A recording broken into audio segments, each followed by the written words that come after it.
जय हिंद दोस्तों। भारत का जो डिफेंस का रुतबा है ये बढ़ रहा है और चाइना की जो मार्केट है डिफेंस सेक्टर की उसको भारत खा गया है, ऐसा पाकिस्तानी एक्सपर्ट्स का कहना है। पाकिस्तानी एक्सपर्ट्स कहते हैं कि भारत ने लगातार डिफेंस के क्षेत्र में जो ग्रोथ की है वो काबिले तारीफ है। लगभग 21,000 करोड़ रुपए के डिफेंस इक्विपमेंट भारत ने एक्सपोर्ट किए हैं। एक समय पर भारत सबसे बड़ा इंपोर्टर माना जाता था वेपन्स का, लेकिन अब भारत खुद अपना वेपन इंडस्ट्री में काम कर रहा है। आपने देखा तेजस ऑलरेडी एक्सपोर्ट किया जा चुका है। इसके अलावा अभी ब्रह्मोस सुपरसोनिक मिसाइल रशिया के कोलैबोरेशन से बनी है, इसको भी एक्सपोर्ट करने की बात चल रही है और अपना एयर डिफेंस सिस्टम भी भारत इजाद कर रहा है। तो दोस्तों, भारत की यह ग्रोथ कैसे हो रही है, किस तरह से भारत आगे बढ़ रहा है, इसके बारे में पाकिस्तानी मीडिया एक्सपर्ट से हम बात करेंगे। तो चलिए वीडियो शुरू करते हैं। हमसाये मुल्क भारत ने 21,000 करोड़ के अपने डिफेंस वेपन जो हैं वो एक्सपोर्ट किए हैं। तो ये बहुत बड़ी अचीवमेंट है और यही अचीवमेंट जो है इनको आगे मतलब एक सुपर पावर बनाने में बहुत हेल्प कर सकती है। क्या कर रहा है इंडिया ऐसा कि मतलब इतनी तेज ग्रोथ? इंडिया बहुत आगे जा रही है, वो हर इंडस्ट्री में जा रही है। उनकी जितनी भी इंडस्ट्रीज है तो हर इंडस्ट्री में इंडिया आगे जा रही है और स्पेशली वेपन इंडस्ट्री में वो अब बहुत ज़्यादा कोशिश कर रही है कि हम आगे से आगे जाए। मैं आज एक इंटरव्यू देख रहा था, एक वीडियो देख रहा था, उसमें वो बता रहे कि हम एक अपना एयर डिफेंस सिस्टम में जो है वो बना रहे। तो वो कोशिश कर रहे हैं लाइक जो इसराइल का आयरन डोम है, इस तरह चाइना का है या रशिया के S-400 है, वो कहते हैं कि हम एक अपना ये डिफेंस सिस्टम बनाए, ये डिफेंस सिस्टम वो हम एक्सपोर्ट कर लोगों को है। सही है। और हम इंडिया वाले यहाँ पर बैठ के मतलब हम हर चीज़ इंपोर्ट करते हैं। आज वो जो है वो इंपोर्ट तो छोड़े, अब वो एक्सपोर्ट कर रहे हैं, तो वो बहुत आगे चले गए वेपन इंडस्ट्री में। वो तो वैसे तो हर इंडस्ट्री में वो आगे हैं, लेकिन स्पेशली वेपन इंडस्ट्री में वो बहुत ज़्यादा काम कर रहे हैं। सर, अभी देखिए छोटी बात तो नहीं है कि उन्होंने जो है ब्रह्मोस सुपरसोनिक क्रूज मिसाइल आज कामयाबी के साथ टेस्ट किया है। उसकी शायद जो रेंज है, अगर मैं गलत नहीं हूँ तो 6,000 किलोमीटर है, जो कि अपने आप में एक बहुत बड़ी बात है। और आपको पता है कि इसके अंदर चाइना का पूरा रिडार आता है, मतलब चाइना को पूरी तरह से कैप्चर करता है और पाकिस्तान के भी जो है बहुत सारे इलाके इसके रिडार में आते हैं। जी बिल्कुल, वो काम कर रहे, फ्रांस के साथ टेक्नोलॉजी पे काम कर रहे, रशिया के साथ मिलके वेपन्स बना रहे, मिसाइल सिस्टम बना रहे, नई टेक्नोलॉजीज लेकर आ रहे हैं मार्केट में और ये उनके लिए एक बहुत बड़ी अचीवमेंट है। और इसके अलावा जो वो स्पेस पे वो जो उन्होंने किया, चांद पे कदम रखी, तो ये बहुत बड़ी अचीवमेंट है और यही अचीवमेंट जो है इनको आगे मतलब एक सुपर पावर बनाने में बहुत हेल्प कर सकती है। क्या वजह है? अगर हम बात करें तो हमारा हमसाया मुल्क भारत जो है वो हर वक्त जो है बड़ा ही एनर्जेटिक रहता है, हर वक्त उनकी डिफरेंट किस्म की काविशों में लगा रहता है। कभी चांद के साउथ पोल में वो लैंड कर रहे हैं, कभी इंडिया और रशिया मिलकर जो है ब्रह्मोस मिसाइल बना रहे हैं। और ये छोटी बात तो नहीं है कि अब अगर हम बात करें पाकिस्तान की तो हम अपने मुल्क में एक सुई तक नहीं बना पा रहे, लेकिन इंडिया जो है अपने मुल्क में सुई से लेकर मिसाइल तक अपने मुल्क में तैयार करो। इंटरेस्टिंग बात यह है कि तमाम ममालिक जो है वो इसमें काफी ज्यादा इंटरेस्ट ले रहे हैं। क्या कर रहा है इंडिया ऐसा कि मतलब इतनी तेज ग्रोथ? मगर भाई, मैंने आपके साथ ही सेशन किया था और मैंने बड़ी जिम्मेदारी से कहा था आपको कि 2024 के स्टार्ट में ही आप सुन लीजिएगा कि भाई हमने 8 में हम पहुंच चुके हैं। और मुझे याद है, बिल्कुल मेरे शो में आपने बोला। मैं उस वक्त महाराष्ट्र में थी और हमने शो किया था। बिल्कुल आपकी बात दुरुस्त। जो मैंने जिम्मेदारी लेकर कही थी वो सामने आ गया और आज फिर एक नई बात मैं आपको जिम्मेदारी से कह रही हूँ कि 2024 एंड होते होते तक 2025 के स्टार्टिंग में फिर मार्च में सुन लीजिएगा कि भाई हम और आगे निकल गए और आगे निकल गए।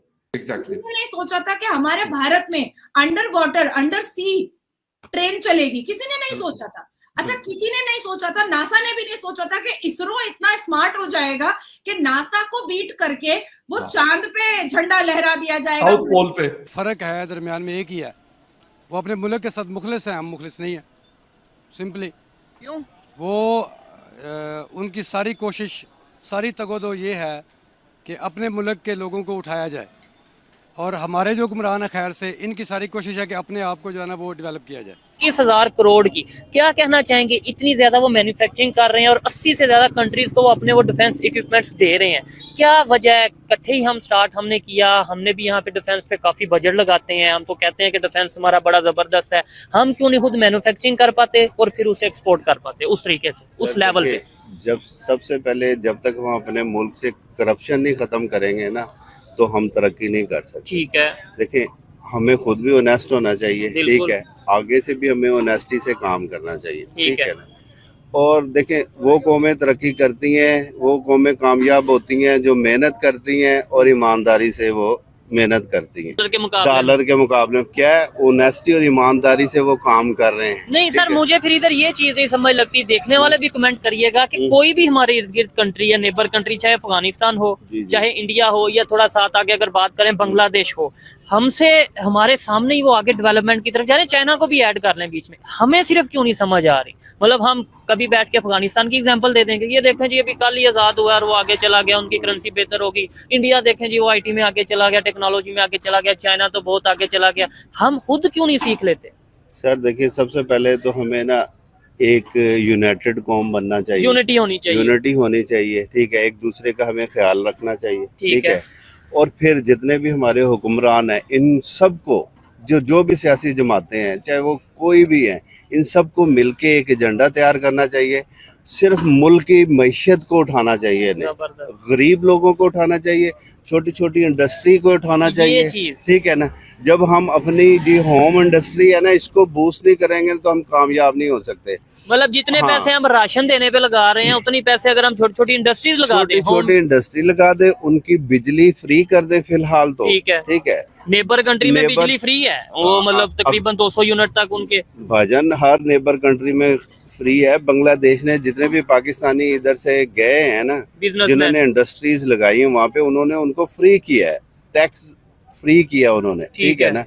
तो इसी तरह पाकिस्तान को भी कड़वे वो फैसले करने पड़ेंगे जो से बड़े मुश्किल होंगे पाकिस्तान के लिए, लेकिन क्या छोटी छोटी इंडस्ट्री को बूस्ट करना चाहिए, उससे गरीब भी खुशहाल होगा, सारा कुछ होगा, ठीक। मुल्क में पैसा भी रहेगा, जब हमारी मसनूआत बनेंगी और फिर हम उसमें वो करेंगे। कर पाएंगे। अब जैसे इन्होंने वो प्याज पे वो पाबंदी लगाई ना, एक्सपोर्ट इन्होंने बंद कर दी, ठीक है ना।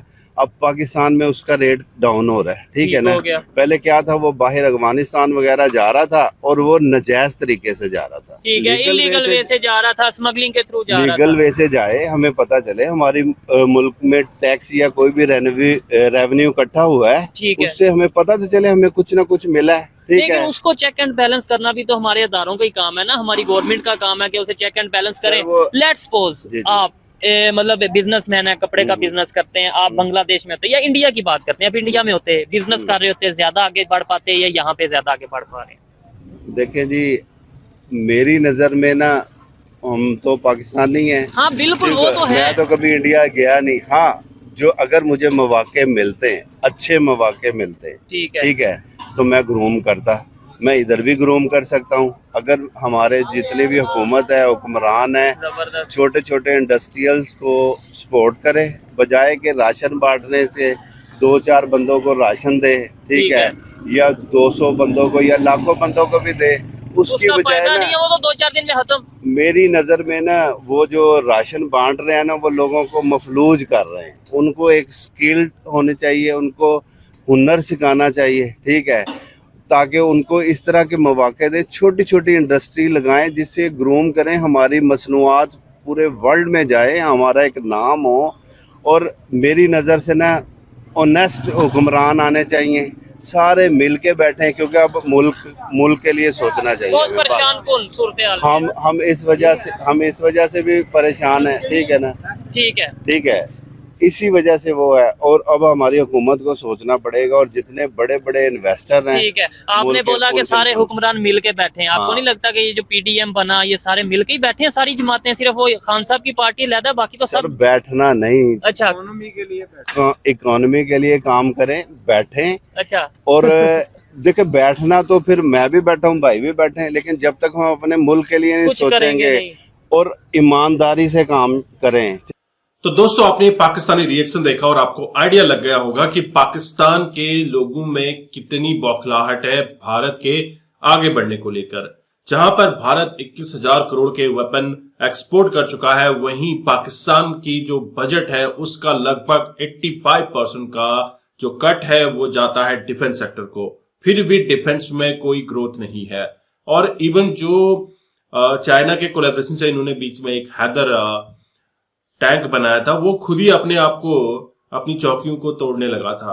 तो इस तरह का तो इनका जो कोलैबोरेशन है वो चल रहा है। दूसरा, जो इनके अदारे हैं, जो इनके डिपार्टमेंट्स हैं, इनमें बहुत ज्यादा करप्शन बढ़ चुकी है, जिसकी वजह से पाकिस्तान में कोई ग्रोथ नहीं होती है। पाकिस्तान ने अपना जो पीआई है इसको चलाने के लिए मदद मांगी है। दूसरा, इनका अपना मोटरवे ये भी गिरवी रखा हुआ है। साथ ही साथ आपने देखा चाबार पोर्ट में भी कहीं न कहीं आपको आए दिन अटैक दिखते हैं और ये भी अभी तक कंप्लीट नहीं हो पाया है।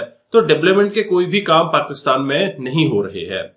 इसका रीजन है पाकिस्तान की अवाम सबसे बड़ी बेवकूफ है, क्योंकि पाकिस्तान की अवाम ऐसे लीडर्स को चुनती है जो किसी भी काम के नहीं है, जो सिर्फ ये चाहते हैं कि सरकार से पैसे और जनता से पैसे लूटे जाए और अपना ग्रोथ किया जाए। अवाम की ग्रोथ के बारे में कोई भी सियासत नहीं सोचती है, कोई भी सियासतदान बिल्कुल नहीं सोचता है। और इसी का रीजन है आज पाकिस्तान पीछे देख रहा है, अपना कंपैरिजन अफगानिस्तान के साथ, श्रीलंका के साथ, बांग्लादेश के साथ कर रहा है। भारत से कंपैरिजन तो बनता ही नहीं है। वहीं अगर जब बात करें, भारत आज ऐसे देशों की श्रेणी में शामिल हो चुका है जो अपने डिफेंस खुद ही मैन्युफैक्चर करके एक्सपोर्ट कर रहा है। दोस्तों, ये पिछले 10 सालों में जिस तरह से भारत ने लगातार ग्रोथ की है, काबिल तारीफ है। और आने वाले 10 सालों बाद आप देखेंगे भारत किसी और ऊंचाई पर, किसी एक नए मुकाम पे पहुंच चुका है। आई होप आपने ये वीडियो एंजॉय किया। अगर आपके कोई भी विचार हो जरूर कमेंट में साझा कीजिएगा। मैं आपको मिलता हूं नेक्स्ट वीडियो में, तब तक के लिए थैंक यू। जय हिंद, जय भारत।